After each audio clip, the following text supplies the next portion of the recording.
electrical transfer throughout the solar system is more important than we right now measure or think is important. It has a greater importance than we think. The electrical, like electromagnetic waves. Is that what you're talking about? Stuff like that, yeah. Okay, the electrical, just or electricity in general, just electromagnetism. I'm gonna sneeze. It's okay. Sorry. Bless you. Yeah. That it is more important to the stability of the solar system than we right now calculate. Mhm. That's the only thing that hasn't been proven. Gotcha. Okay, so this is really cool. So this definitely puts things into perspective. See, when you first explained it to me, I was like, where is he getting this from? This sounds crazy, right? Like, I mean, if you go back and watch it, the look on my face is like, what? You know? But now that we've see, instead of just rejecting you and saying, oh, you're just crazy, bye, you It know, might be. That's always possible. it's okay. That's okay. Um, I delved deeper, right? I delved deeper and I spoke to you and I found out that, you know, you got this in a dream. And I really wish we had started with that. I wish I had started with some of my leading questions, but it's okay. That you got this from a dream and that you had a very strong experience and that you've been trying to debunk the impossibility. You've been trying to prove the impossibility of this experience and you just Sure. simply haven't been able to. So by that logic, you have to accept it, right? And I completely far. get it. I completely get it, man. Like you do you, you know, like and this is cool to me too because like I want to know how people come to certain ideas. And I think the way you came to this idea is just very fascinating, right? Like you had this crazy, like just suddenly induced dream that just you were just sitting there looking at a Bible and then all of a sudden like whoosh, right? That's kind of how I'm imagining it, you know. And then like I would love to get into like the descriptions of the dreams possibly in the future. I know my alarm's Okay. about to go off. Actually it didn't. Oh, wow, great. Good job, phone. But yeah, see, so I'm a pretty chill atheist, you know, like I have my beliefs and you have your beliefs, but I can actually completely understand why you came to your beliefs. And I think that's pretty dope, you know, like I would never try to push you away from your own experience because that's messed up. Imagine if someone was just running around going, you're hallucinating, you're mentally ill. Ugh, I've you know, heard that's it. so messed up. That's so messed I up. actually had this You this know? one couple that Don't are tell people hardcore that. atheists. Uh-huh. Well, I don't. I'm not really offended. I know with my atheistic mind, I hear myself speaking. Okay, Mm-hmm. so I'm not unaware of what this sounds like. I'm very aware of that. Okay, Mm-hmm. but I actually had someone propose the idea that I could have had some kind of brain lesion Brain or lesion. short term, yeah, or short term, you know, tumor Mm-hmm. or something that caused this. And I'm like, look, brain tumors don't make you know things you don't know. It just doesn't work like that. You're still working with your brain. And by the way, the movie Phenomenon with John Travolta is not a realistic representation of what happens when people get brain cancer. Just by the way, that's not normally how. Usually, it only hurts you. It doesn't make you better. Yeah, I'd love to have another conversation where I actually describe that sequence of events, Mm-hmm. and as a teaser, I would tell you just how ignorant I was of science when I was Mm-hmm. 42 because I'd just been busy my whole life. I Fair. we call I mean the proper name is Luna, but we don't call it Luna. We call it the moon. Now, it seems Okay. to me intuitive that the reason you don't need to use its proper name Mm-hmm. and you can just call it the moon is because it's the only one. So I always thought Ah. it's the only one. Now, that's Uh-oh. true of our planet. Mm-hmm.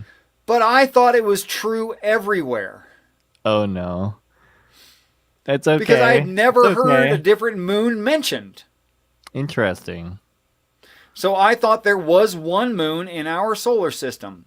The story requires the Galilean moons and describes them in approximate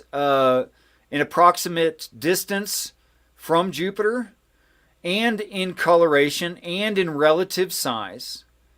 And it claims there's a factor between two of them that would turn out to be 3.888. And there is. Okay. So I have a good question for you because that was really specific. So Yeah, this is really specific. so this dream that you had, this whatever we want to call it, we'll just call it a dream for now. This dream that you had, it you remember every little detail of it? Did you like write it down immediately when it happened? I immediately wrote it down because I know what brains are. Right, Okay. because you don't want to like extrapolate the wrong thing, right? Right. Like you don't want to tell every time you tell the story about your dream, you don't want to tell it slightly differently. So, Well, that's what brains will do. right, do you actually have the original notes of that dream? Like, do you I have it, do. oh, cool. Okay, And that's I'm really bringing them up for interesting. you. I'm linking them to you now. Oh, okay, okay. This is my homework. That's cool. Okay. And they're in the public chat. I So, mean, assembly, we I know wouldn't enough even about brains I wouldn't even to ask know you to we read forget all of stuff. this. Okay? Uh-huh. And this isn't only my notes. This is my notes and all the repercussions of it from within the original story, the first story that I'd read. So it's all of that. Now this is Okay. 150 pages long, but Whoa. most It's of like a that is book. citations. Well, it's a real paper, Interesting. but most of it is citations, scientific citation, Uh-huh. and actually, you could read only the interpretive model of the story Uh-huh. and get the total idea from it. David and the Goliath as sections planets. Sanctioned. Sanctions planets. Wait, so Yeah. David is a planet and Goliath is a planet? That's right. Whoa. So, Now, I'll have without to even read reading it, this. don't even look at it anymore. Don't even look. Look up. Look up. Look up. Look up. Look up here. sorry. Look up here. Hi. Can you guess which planet is a giant with a red stone in its forehead? Jupiter.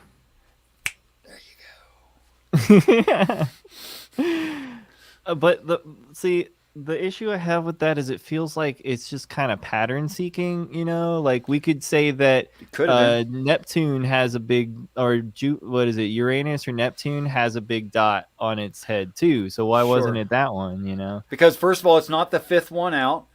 Mm-hmm. It can't be realized as a short-term star. It doesn't have the 4 moons necessary that are described in the story as the armament of the giant. It's not 5 places out from the sun. I mean, it just goes on, and it can't be anything but that one planet. If it's a planet, it has to be Jupiter. I mean, it makes sense like intuitively, but I don't know, it just feels so Let me do like a this for non you. sequitur. It's like Goliath existed, therefore Goliath is Jupiter. You know, I feel like No. I'm missing Let me information do it like in this. between. You've got Saul the Son, which in one language it's actually called Saul. Is this Saul from the New Testament or the Old Testament? Old Testament, 2 Samuel, 1 Samuel. Okay. 1 Samuel Saul. Then Uh-huh. you've got little tiny David, right? Then you got his 3 big Mercury. brothers, which the biggest one stands in the middle, and the smallest one stands out front, further away from Saul. Uh-huh. And the one that's close to the same size as the biggest one stands behind. Then you've got the army of Israel, and the army of the Philistines. Then you've got the giant. Around the giant you have armament of brass, iron, black with white points, and silver. Like it can't be something besides Jupiter if it's a planet at all. It numbers them, it describes them going out, the whole deal. So why are these biblical characters planets? Because the gods will fight. Planets fight each other? Wait, are yes, planets it's talking gods? about physical. It's talking about physical interact. They have been described as gods in some religions. It's talking about physical interactions between near-stellar objects. Physical interactions. So like an asteroid hits the moon, and it's like the army of Israel going to war with whoever the moon is. You got the idea. That's not the right story, but you get the idea. Okay. I'm sorry. This is a lot. I know. Oh man. At least I have the paper. I'm sure that will give me some of the in-between information. It'll probably make it worse. Google actually, it'll probably just raise more and more questions for you. Yeah, I have infinity million questions about this for sure. Right. I don't want to and this is the thing too, is like, I feel like when atheists come to a new theistic belief that they haven't heard of yet, they immediately just go, it's irrelevant, and just dismiss it. And that's like so boring. Like, why don't you just learn about it first? You know, like whenever atheists will get hit with that contingency argument, their first thing to do is like, it's irrelevant, you know? And it's like, well, it's relevant to these people. So like, you gotta look into it if you're gonna talk to them, or else you can't talk to them on the same, on their level, you know? Yeah. Yeah. Peace and respect, TP Seeker, since I just noticed you. Okay. Please yeah, appear in I the mean, Google Docs. Yes, it's there. Okay, and sweet. as we end this in politeness and consideration of you, and you've been very considerate of me, and I deeply appreciate it. You have been forthcoming and honest. And by the way, that's rare in any people, anywhere. And I appreciate it. Let me leave you with this. Just something else for your brain to chew on. Okay. Have you ever heard of mentalism? Do you know what that means? Mentalism. Not sure. Go ahead and explain it for me. If I had 4 people in this group, and it might work with you anyway, right? Mm-hmm. You can set up a scenario where a person's brain will do certain calculations just because of the society and the knowledge that they have been exposed to. Mm-hmm. And it will come up with a predictable result. Okay? Like, for instance, one mentalism trick is to get people to name any vegetable they choose, any vegetable at all, right? Okay. But you have to tell you have to verbally or in pictograph represent a pumpkin and a number 7. And if you say pumpkin number 7 and ask them for a vegetable, their brain, a large percentage of the time, is going to say carrot. Did yours? Just interested to know if you said carrot. I said pumpkin. You actually came up with pumpkin in the first place. Interesting. But no, you had I no said cues, pumpkin and after you said pumpkin. I was like, oh, okay, I'd pick pumpkin then, because you said pumpkin. I didn't know I had to pick. Well, I didn't do it in the right order, but that's what mentalism you'd have is. to ask. Yeah, it's okay. It's okay. So You it's get this the idea that humans are pattern seeking, and we tend to go for the same patterns. Right. So that you can call that human nature, right? Yeah. So when absolutely. I give you the answer that I expect, right? Mm-hmm. Either subtly or forthcoming, very directly. If I give you the answer I expect before you take the test, that's called poisoning the well. I'm making a suggestion to you, right? Right, yeah. And that's bad thinking. That causes a result. Right. It's kind of like when people use leading questions to kind of lead you down their own rabbit trail. It's like, so da-da-da-da-da, right? You know? Right. It's exactly that. It's making a suggestion instead of leaving the question open, right? Right, or they'll make a statement that's like an opinionated statement that they have, and then they'll go with a question that assumes the statement is true. I hate when that happens. It's like saying, "You're a bad driver, so that's why you got into the wreck today, right?" Yeah, it's stuff like that. Okay, Yeah. so to have an honest test, Mm-hmm. I have to do no leading. I can't tell you what I should expect.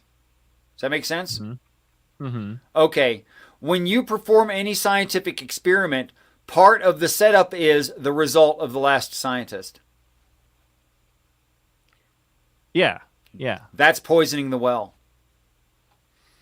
Well, you can't just start from scratch, because if you started from scratch, Why I mean, not? technically you start from scratch by going to school, right? We learn the basics and then we build it up and up and No, up no, and no, up. no, no. We And you don't. You don't learn the basics. You're told what to think from the start, and then you well, get the result you're expecting. I think that's a misrepresentation of science, because what Really? scientists do is when they're told, "Hey, I got this result," the other guy goes, "Well, I don't believe you. I'm going to try to disprove you." Right? What does he mean by "I don't believe you"? And how does he mean that? Well, essentially what it is like, so let's say you're trying to test some kind of chemical response in a lab, right? And Okay. you have a theory about it and you think X is going to happen, right? And then you do the test and then X happens. And then you write down your work in a research paper, and then you show it to people. So what I see that you're assuming is that when you show this to people, that they just immediately automatically accept it. Oh, this big researcher No, did it. that's not No, what I no, said. that's not at all what Well, happened. that's also true. Well, no, no, no, no, no. So when you send this research paper out, first it has to be peer reviewed, and then it has to be tested again by other Sure. scientists. What's So a peer review? a peer review is a review by another scientist to check, they're basically objectively looking at it. Like, how can I poke holes in this? Whoa, you just claimed scientific objectivity. Well, they're objectively looking at it based on, like, it's like coming at it from a different angle, right? What do you It's mean? like, Is well, it I humans have, doing this? like, yeah, so it's like saying I'm an expert and I understand something that this researcher might not understand. So I'm going to look at what this researcher did. I'm going to try and see if I can use my understanding to pick it apart and, prove it wrong, essentially. Okay, when things become a theory, and Mm-hmm. that's the best we have. I'm not downplaying the word theory. I'm not strawmanning it. Mm-hmm. Okay. Are those theories peer reviewed and shown to be as true as a thing can be, and sometimes become law? Yeah. Okay. But law Are doesn't they mean it's sometimes still true. disproven later? Yes, definitely. Okay, then it was biased in the first place. Yeah, no, I don't disagree with you, because in order for empiricism to work, you need rationality to make it work. But rationality will always contain human bias, It's like we're using a flawed system to figure out truth, That's it. That's what I was pointing out. Thank you so much. I Yeah, and appreciate I that. completely agree with you. We're totally on the same page, my man. Like, Some people would have got offended. I wanted to no, know. no. See, lately there's this new concept that I've come to, is that there's like a dichotomy between rationalism and empiricism. You can't have one without the other, right? Because Right. you there are your senses, the data you interpret. Like, I'm banging on a keyboard right now, and that's data. The sound that I'm making by hitting the keys, and the keys are Mm-hmm. black and white. So I know that, but that's my interpretation of it, right? Like, the actual Mm-hmm. sensory of the keyboard is the empirical data, right? The light coming into my eyes is the empirical data. And then me calling the keyboard black and white because some of the keys are black and some of the keys are white, that's my rationality interpreting the keyboard, right? Right. Like this is how I'm going to describe the keyboard to someone who has the same language as me, and then they'll understand it as well. So that's kind of like how I understand it. It's like you need rationality in order to understand science. And yes, there can be human bias, but the way that the scientific community works is they they have a whole ton of groups trying a whole ton of different things to Sure. disprove one thing, right? Sure. So there's a whole bunch of different biases all working together, right? And so one guy can't make all the rules. Like, I mean, there's really smart scientists that obviously ended up coming up with ideas that are still trying to, like, everyone in science right now is trying to disprove Just Einstein. because that's fame. Right, exactly. Well, his ideas still work, and they're having a trouble even disproving him. Now, you could say some of the experiments, like the double slit experiment, are indications that he's wrong, but there's still not like staunch evidence that he is wrong, right? Right. But yeah, using the scientific method is not biased, but there is scientific bias. This science is a system that's designed to try to remove bias, is the goal. You know, there's always going to be bias, but we're trying to get rid of as much bias as we can, right? So that's kind of the goal with science, right? Like, yeah. I think T.P. Seeker said it really well. The scientific method is not biased. Right. However, observations by humans are. Exactly. It's That's kind it of right like there. It's kind of like it's like a system that's attempting to remove the bias, is essentially, and it understands that empiricism and rationalism have to work together, and it understands that the rationalism side is biased, so it's trying to like make the rationalism as unbiased as possible, so that we can interpret it in a we can generally interpret these things we're seeing in the most correct way we can. So if everyone would forgive me, this is how my brain is.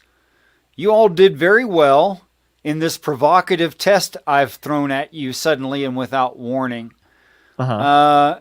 And it is evident to me you guys are trying to be, including our guest, are trying to be honest and not religious about your beliefs. Good for you. Good for you. Cool. Except St. Tommy, you wrote, "Please don't censor my inquiry, you rascal." I don't even know what that means. You have mod powers? Which means no one censored your inquiry. He had a DMT trip real quick and lost track of everything. A spontaneous DMT trip. So we'll close out the show with this, since this patron directly, if you care to. Are you still in Christ Jesus, even though currently entangled in unbelief? I don't even know what that means. Yeah, I mean, I could explain it to you, but it'd take a half hour. There's this assumption that Christians have that atheists actually believe in their God and that they know it's true and that they're lying, and that's BS. Sorry, not sorry. It would be true if they stuck with the biblical description of God, which they don't. See, they want to put the quad, and sometimes more, omnis on God, that the Bible never does claim. But I've never had someone disagree with me. What's that? Well, that's a generalization too. I was about to be specific. Okay, go ahead. I won't interrupt you. I've never had someone argue with me that wisdom exists because they use wisdom every day to form sentences. That knowledge exists because you have to know the English language to use it. That counsel exists, that they were taught how to use the English language properly. That actually all of them, all of the seven spirits of God do indeed exist. I've never had someone argue. So this is actually interesting because I don't necessarily know if I want to argue it, much less I want to kind of question it. Can you imagine a universe without perception? You literally cannot imagine a universe without perception. Right. Unless you mean, could I imagine not having a perception of the universe, which would be a different question. I don't think you can imagine not having a perception of the universe because your brain does nothing but perceive. I mean, I I can guess you can imagine that. imagine like black, the color black, I and can get assume really that that's close to no non-perception. perception of the universe in the story of Helen Keller. But you haven't experienced Helen Keller's No, experiences. no, you asked not if I'd experienced it. You asked if I could imagine it. Oh, if you can I can imagine it. imagine it. I can't imagine not being able to perceive the universe. There are people who are born in catatonic states. There are Okay. people right now in catatonic states. So you can imagine people with brains not being able to use their brains to perceive, is what you're saying. Anything outside of the brain itself, yeah, I can totally imagine that. Okay. But you can't imagine a universe without perception, right?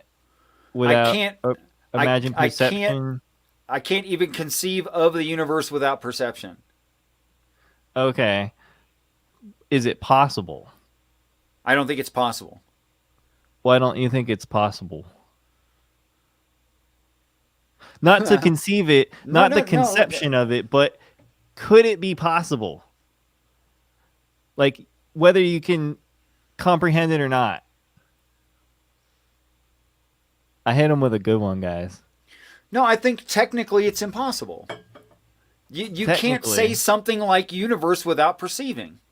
You can't say something like red without the idea or perception of red. You need some idea red to be there. Right. So the idea of a universe without perception is incomprehensible to us. But believe so. that doesn't necessarily mean it's not impossible? What if I ask the question, what does that rock down in the riverbed over there? That particular rock, that one right there. What does it think of the universe? Freaking nothing. Right. It doesn't think a damned thing about the universe. Right. It doesn't have a way to perceive. It doesn't have like sensory things, Right. touchy feely. There's no way to communicate eyeball. to it the idea of universe. Right. So yes, there can be an absence of perception of the universe. In a comatose sentient, in a rock, lots of stuff. But that's not the Okay. same question as, can I imagine not being able to understand anything in the universe? No, I can't imagine what that's like. Right. It's I have incomprehensible. no idea. I think it's incomprehensible. I mean, I could talk about it as a theory, but in like practical experience, I have no idea what it means to be fully comatose. I have no idea. Right. And this kind of goes into the concept of death, right? Because when we die, we cease to perceive, right? Right. Would you agree with that? So That's it's why there something we is the- can't comprehend, right? Because That- we're that's why always there's a- perceiving. That's why there appears to be a contradiction in the Bible in the description of death. Because if you watch someone die, time keeps going for you. But for them, time has stopped. They're having no experience because they're dead. Right. So to their experience, when they were born again, when they are cloned into heaven, suddenly one day they are.